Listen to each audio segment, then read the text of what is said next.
राम राम शेतकरी बंधूंनो, मी कराळे डीआर आणि आपलं कराळे 999 चॅनलमध्ये आपणा सर्वांचं स्वागत आहे. शेतकरी बंधूंनो,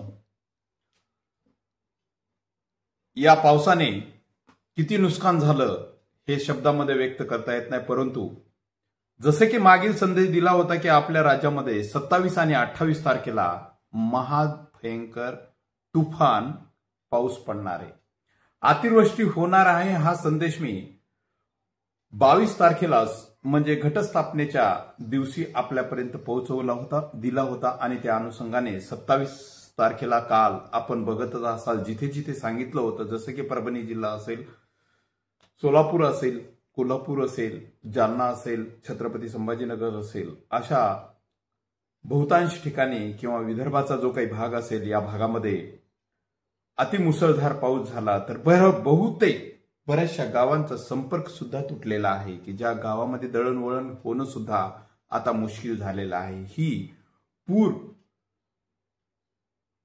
स्थिती जी आहे ही फार भयावह झालेली आहे.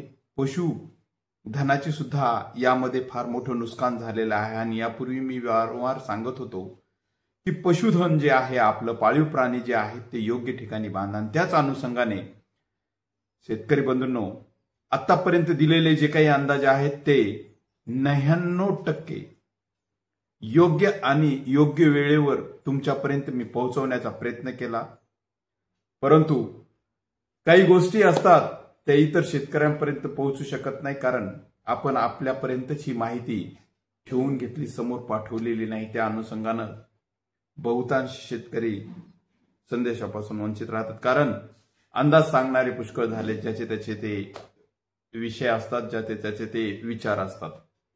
परंतु आजही 28 तारीख आहे आणि 28 तारखेला परत एकदा सांगू इच्छितो की अहिल्यानगर या ठिकाणी दुपारी 2च्या नंतर अतिमुसळधार आणि ढगफुटी सदृश्य असाच पाऊस होणार आहे, कारण यापूर्वी अहिल्यानगरमध्ये सर्वात जोरदार असा पाऊस झाला आणि आज हा संदेश तुमच्यापर्यंत देत आहे. कारण दुपारी 2च्या नंतर अहिल्यानगर असेल, पाथर्डी असेल, पैठणचा भाग असेल, गंगापूर असेल, या भागामध्ये सर्वात जास्त पाऊस पडेल. परंतु अतिमुसळधार आणि एकदम भयावह परिस्थिती असलेला हा पाऊस अहिल्यानगर, राहुरी या भागामध्ये पडणार आहे. तसंच ठाणे, डोंबिवली, नाशिक, मालेगाव या परिसरामध्ये हा पाऊस जोरदार होणार आहे.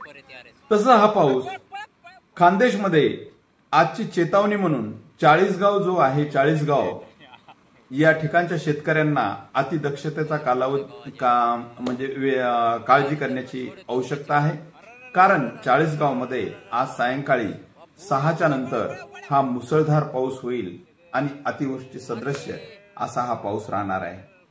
तेव्हा खानदेश असेल, विदर्भ असेल किंवा मराठवाडा असेल, या भागामध्ये जे काही पावसाचं प्रमाण आहे ते पावसाचं प्रमाण मागील 2 दिवसामध्ये अति जास्त झालेलं आहे आणि बहुतांश ठिकाणी भयंकर असं नुकसान झालेलं ते की त्याची झीज भरून न निघण्यासारखी आहे.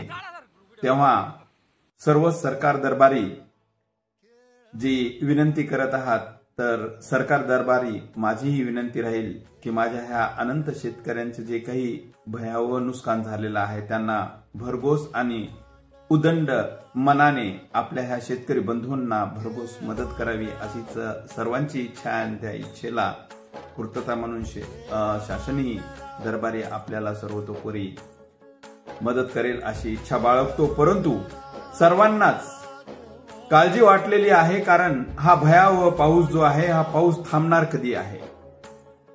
हा पाऊस उद्याच्या येणाऱ्या 30 तारखेपासून आपल्याकडे विश्रांती घेणार आहे. शेतकरी बंधूंनो, आपल्याकडे आज दुपारी 2 वाजल्यापासून अहिल्यानगर आहे, पाथर्डी आहे, त्यानंतर राहुरी आहे, या भागामध्ये मुसळधार होईल. तर कल्याण, डोंबिवली, नाशिक, 40गाव या ठिकाणी सुद्धा मुसळधार होईल.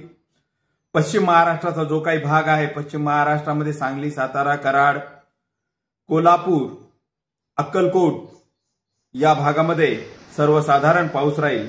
तर जालना जिल्ह्यामध्ये हा मध्यम स्वरूपाचा पाऊस सर्वदूर राहील। हिंगोली जिल्ह्यामध्ये सुद्धा आणि परभणी जिल्ह्यामध्ये सुद्धा हा पाऊस सर्वदूर आणि मध्यम स्वरूपाचा आज राहणार आहे।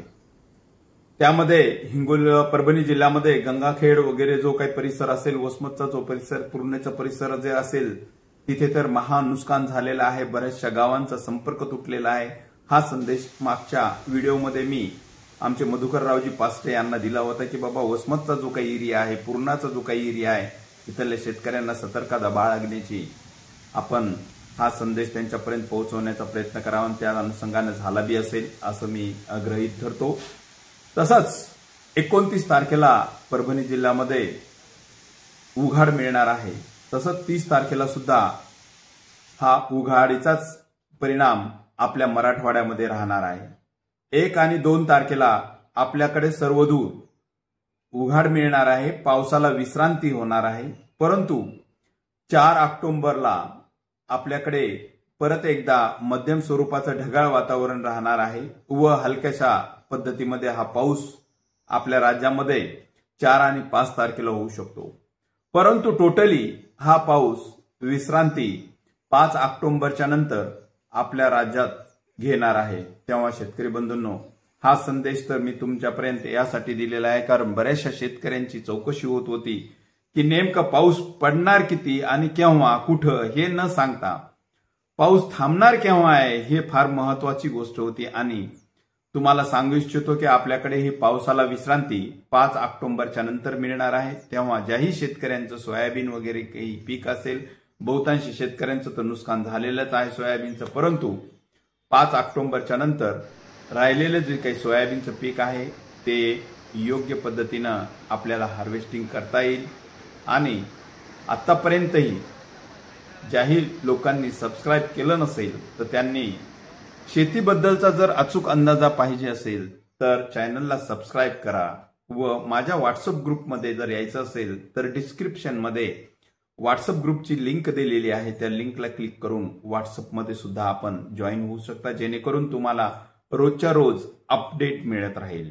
तेव्हा आज 28 तारीख दुपारी 2 वाजता अहिल्यानगर, पाथर्डी, गंगापूर, पैठण म्हणजे छत्रपती संभाजीनगरचा काही भाग आणि अहिल्यानगरमध्ये सर्वात जास्त मुसळधार पाऊस होणार आहे, नुकसानकारक पाऊस होणार आहे। तेव्हा माझ्या या शेतकरी बंधूंना विनंती आहे की कृपया आपण बीड जिल्ह्यामध्ये आणि अहिल्यानगर या ठिकाणी जे काही संपर्कामध्ये आपले नातेवाईक किंवा मित्रमंडळ असेल त्यांच्यापर्यंत हा संदेश आवर्जून पाठवताल।